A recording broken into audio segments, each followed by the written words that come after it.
Assalamualaikum warahmatullahi wabarakatuh. Di sini saya mendapatkan tugas dari dosen pengampu Deraja Rosif dengan dosen pengampu Bapak Dedi, saya dari Universitas Muhammadiyah Tangerang.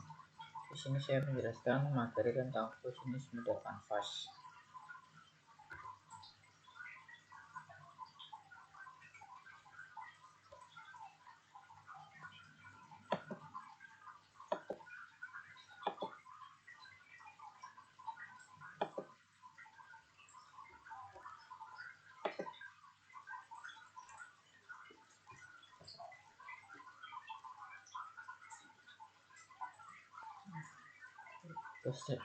Kosinus model kanvas BM atau BMC dan bukunya kosinus model generation 2010.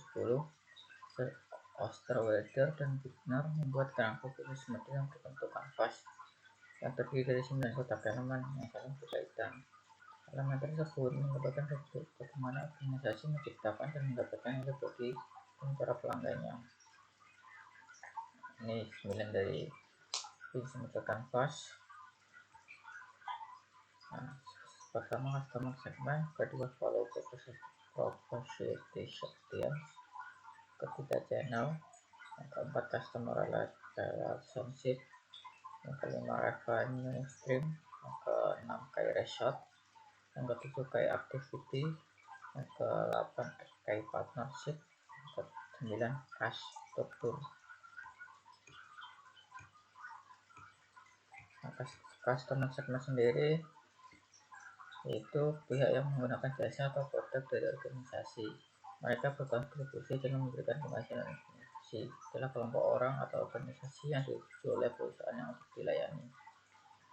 Customer segment, ragam customer segment, bahasa terbuka, tidak membedakan segmen pelanggan dan hanya fokus terhadap pelanggan yang memiliki kebutuhan dan masalah yang sama. Contoh produsen pesawat TV.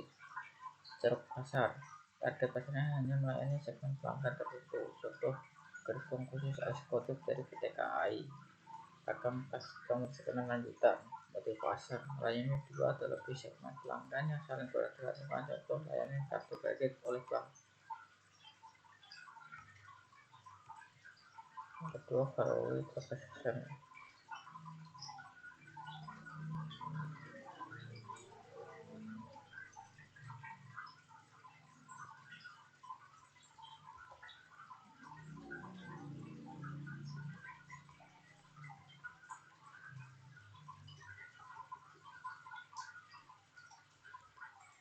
Yang kedua, value proposition, yaitu satu komponen yang menentukan nama produk jasa tersebut.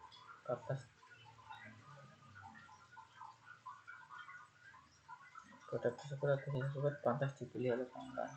Komponen harus menonjol dari pesaing, memecahkan masalah pelanggannya untuk memenuhi keinginan pelanggan.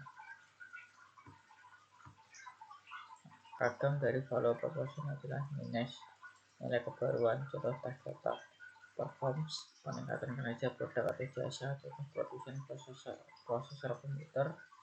Ketika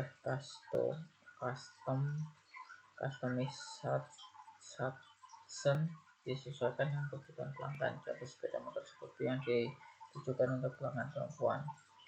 Yang keempat, getting the job done, nilai yang diberikan dengan membantu pelanggan melakukan pekerjaan waktu, contoh advertising agency.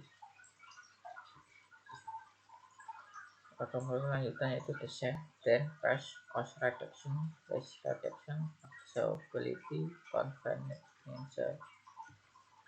Kemudian yang ketiga, channel.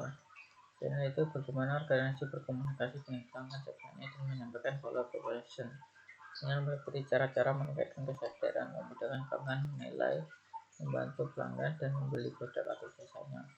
Contoh Toyota dengan test drive dan personal assistant, Astra World Service, layanan warna jual. Channel, fungsi channel memunculkan kesadaran dari pelanggan mengenai produk atau jasa perusahaan. Yang kedua, membantu pelanggan mengevaluasi value proposition perusahaan. Yang ketiga, memastikan pelanggan membeli produk atau jasa perusahaan. Yang keempat, menyampaikan value proposition kepada pelanggan. Yang kelima, menyediakan dukungan pasca penjualan. Yang keempat, customer sendiri bertujuan untuk mendapatkan pelanggan baru, mempertahankan pelanggan lama dan menawarkan produk atau jasa lama dan baru pada pelanggan lama. Contoh personal assistant, sebuah besar bank mandiri. Ragam customer relation. Satu, personal assistant, pola hubungan didirikan pada interaksi manusia. Yang kedua, dedikat personal assistant, memberikan perlakuan istimewa kepada pelanggan sebagai pribadi khusus.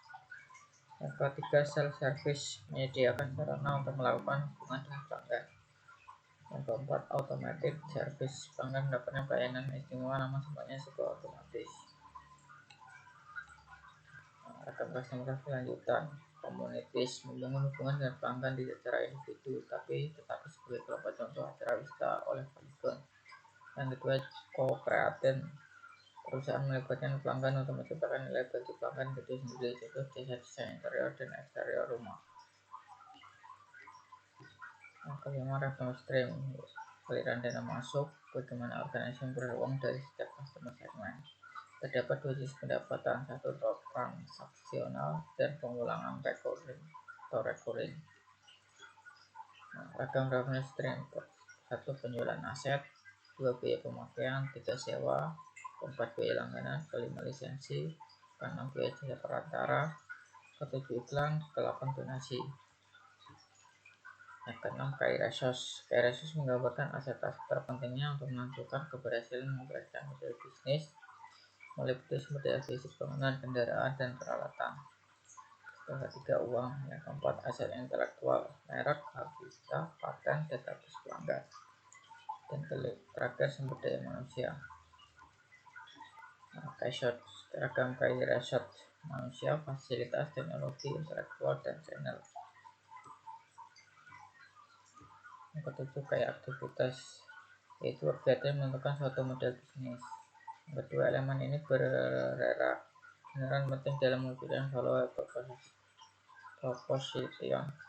Ragam kayak aktivitas, satu, operasi produksi, yang kedua, operasi jasa atau pelayanan, yang ketiga, platform dan jaringan. Yang ke-8, kayak partnership, itu merupakan mitra kerja sama pengoperasian organisasi. Yang kedua, organisasi membutuhkan kemitraan ini untuk berbagai motif seperti penghematan, pengurangan risiko, dan pembelajaran.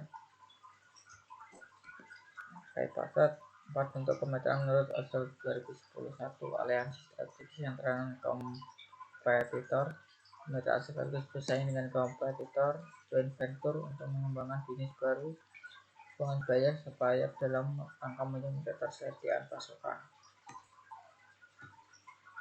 Angka 9, cost struktur, yaitu menggambarkan semua biaya yang muncul sebagai akibat dioperasikan model bisnis ini. Ragam cost struktur ada dua, cost driven dan value driven. Nah, di sini saya menjelaskan contoh model bisnis yang saya buat, yaitu namanya kotakin.aja.com. Kayak partnernya ya adalah pemilik usaha laundry dan alat transportasi. Untuk kayak aktivitasnya membuka jasa pencucian pakaian, yaitu menyediakan jasa cuci pakaian online. Untuk value proposition adalah prosesnya adalah jasa cuci pakaian online dijemput dan diantar ke customer. Yang kedua, meningkatkan daya saing pengusaha muda dan berinovatif. Customer relationship-nya yaitu antar jemput pangkalan ke customer, pakaian ke customer. Yang kedua, waktu proses sesuai dengan kemauan pelanggan. Yang ketiga, jaminan harum dan wangi. Yang keempat, program diskon dalam hari-hari tertentu. Customer segmennya adalah kalangan pekerja, kalangan mahasiswa, dan kalangan keluarga. Channelnya yaitu e-commerce dan media sosial. Resource-nya adalah apart klasis sebagai komunikasi. Yang kedua, alat transportasi dan mesin cuci dan setrika. Cost revenue stream-nya yaitu jasa cuci pakaian online. Kedua, waktu yang fleksibel sesuai kebutuhan pelanggan. Ketiga, pengguna media sosial. Cost strukturnya adalah pembuatan aplikasi, pembelian alat transportasi, pembelian mesin cuci dan setrika. Kayak marketing. Nah, terima kasih, sekian.